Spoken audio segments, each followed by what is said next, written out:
This was how I looked like last year, and this is how I look like now.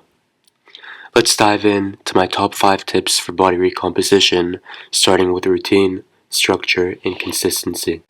Before you start your fitness journey, you need to have a solid foundation.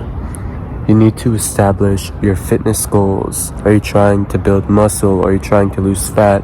Are you trying to do both? By having that vision, you will be a lot more clear on what you're working towards. Yeah, you could be working towards getting in shape, but that's a pretty broad goal. By narrowing it down into something more specific and attainable to you, you ensure that you could do a more effective job in achieving it. The foundation to setting a routine would be to decide on a split that works for you.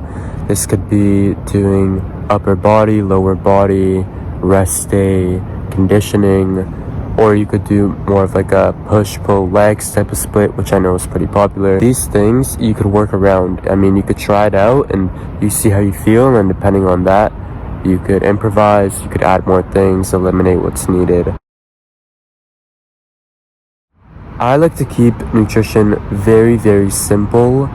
There are tons of videos and research and information. I found myself going down that rabbit hole and it only made me more confused. I just think you should be eating clean and whole foods. That's it. You should be eating foods that make you feel energized, give you fuel, because that's what food is. It's supposed to help you feel nourished. If you're eating food and that food does not make you feel nourished, if you feel like very heavy after you eat it, then that's not the right food for you. You need to get very in tune with your body. You need to listen to your body, and based on that, you will find out what foods you should be eating. God provided us with everything we need internally. You don't need to seek for internal answers about your own body and your own health externally, whether it's from fitness influencers or tracking calories or watching a bunch of videos. Like, listen to your body, get in tune with your body, and I promise you, when you look within, you will find the highest quality answers. It's literally your own body, your own self. Intuitive eating is the way to go. Eating should be a natural process, and it should be part of our human nature to know when we're hungry, when we eat. When we're full, we feel nourished. And it's simple. Like, we don't need to overcomplicate it. And in terms of your fitness goals, if you want to lose fat, you should be in a calorie deficit, which means that you're consuming less calories than you're burning. If you'd want to gain more weight, more fat, more muscle, you'd want to be in a calorie surplus, which means that you're consuming more calories than what you're burning. As long as you're eating the right food, you don't need to restrict yourself, but the general rule of thumb that I really like to follow is that you should be eating clean, natural, whole ingredient foods. So no refined sugars, no processed carbs, none of that. See when your body is full, see when your body needs more energy, and based on that, you work around that. Something really important when it comes to nutrition as well is eating at consistent times. I found that when I eat at consistent times, it's just good for regulating my body movement, my energy levels. I find that when my routine changes and I find myself eating at different times, my energy level fluctuates. So I think your body adapts really well, especially if you're eating at a consistent time and your meals at those periods of times are around the same amount of caloric intake. That really regulates your body into following that routine and adjusting accordingly. The next tip is pushing past your comfort zone. No matter who you are or your fitness goals, you have to get out of your comfort zone in order to progress. If you stay in your comfort zone and if you keep doing the same exercises, the same reps, the same weight, the same volume, you're not going to grow. You need to push until failure. You need to push until the very last rep, until you literally cannot do it anymore. You have to break past that. For example, if your goal is to build more muscle, you need to break your muscle tissue for it to regrow bigger and stronger. But in order for you to tear that muscle tissue, you have to push. You have to push past your limits. I have a couple quotes that I live by that really go hand in hand with this concept, and I'm gonna list them right now.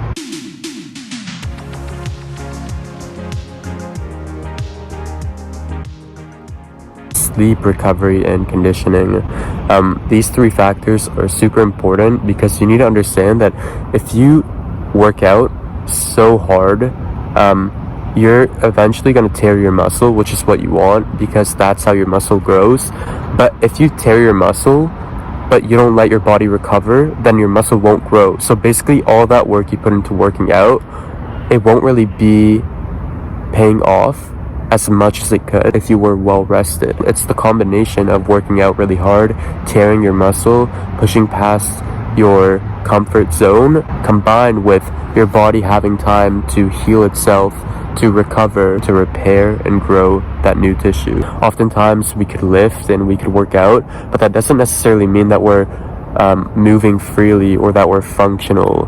And so I think when you incorporate mobility and conditioning into your routine, whether it's stretching or calisthenics or whatever it may be for you, you're allowing your body to move freely, you're allowing your body to feel good, which is essential for maximizing your workouts and your overall strength.